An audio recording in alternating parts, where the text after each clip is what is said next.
Euphrates, and its water was dried up to prepare the way for the kings from the east. But wait, there's a strategic reason for this that will blow your mind. The river isn't dried up randomly. It's being prepared as a highway. A highway for what? For a massive army from the east to march toward their destiny. And where are they marching? To the place that in Hebrew is called Armageddon. Revelation 16:16. That's right. The drying of the Euphrates is the final setup for the Battle of Armageddon, the ultimate showdown between good and evil, where Jesus returns and destroys all of God's enemies. Revelation 16:17-20, 19:11-21. Now here's the million-dollar question. Is what we're seeing today the beginning of this prophetic fulfillment? 5 clues that reveal the truth. Possibility number 1. Ancient history repeating. Some scholars believe Jeremiah's prophecy was already fulfilled back in 539 BC. Here's the fascinating backstory. The Persian king Cyrus wanted to conquer Babylon, but the city seemed impregnable. So what did he do? According to the Greek historian Herodotus, Cyrus diverted the Euphrates River just enough to allow his army to sneak into the city through the water channels under the walls. Brilliant military strategy? Absolutely. Fulfillment of biblical prophecy? Possibly. Possibility number 2. Lost in time. The prophecy might have been fulfilled by a natural drought at some unknown point in history. Ancient records aren't complete, and significant droughts could have occurred without being properly documented. Possibility number 3. Right here, right now. What if we're witnessing Jeremiah's prophecy being fulfilled as the Tigris and Euphrates rivers diminish before our eyes? The timing would be remarkable, considering everything else happening in our world today. Possibility number 4. Still to come. Perhaps.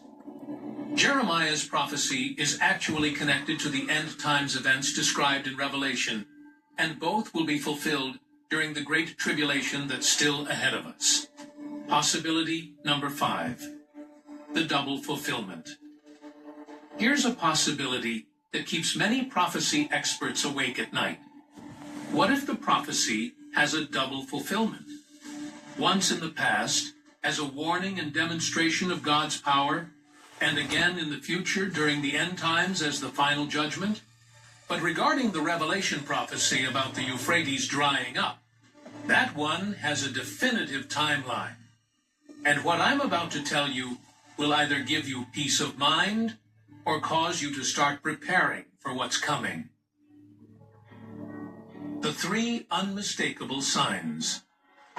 We're not there yet. Here's how you can know with certainty whether we're experiencing the end times drying of the Euphrates described in Revelation. I'm going to give you 3 clear indicators that will settle this question once and for all. Sign number 1. The sequence is everything.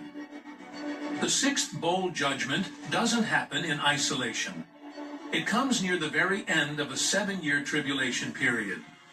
Before this supernatural drying occurs, the Antichrist must rise to power globally. 2 miracle-working prophets must appear in Jerusalem and preach for 1,260 days. Devastating judgments must ravage the earth in a specific order. Look around you right now. Has any of that happened yet? The answer tells you everything you need to know about our current timeline. Sign number 2, the commerce connection. Sign number 3, the Eastern Army, the supernatural drying of the Euphrates in Revelation 16:12 serves one specific purpose, to create a pathway for the kings from the east to bring their army westward toward Israel. This isn't a metaphor. It's describing a literal military invasion involving millions of soldiers. Right now, today, is there a massive Eastern army threatening to march toward Israel? Are world leaders gathering their forces for a final assault on the Holy Land? The current geopolitical situation, complex as it is, doesn't match this specific prophetic scenario. Here's what you need to understand.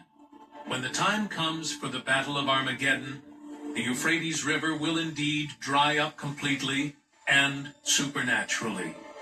The current water level changes, the revealing of ancient ruins and caves, fascinating as they are, have nothing to do with Revelation 16:12. The biblical timeline simply hasn't reached that point yet. But here's what should capture your attention. The fact that we're already seeing dramatic changes to this prophetically significant river should remind us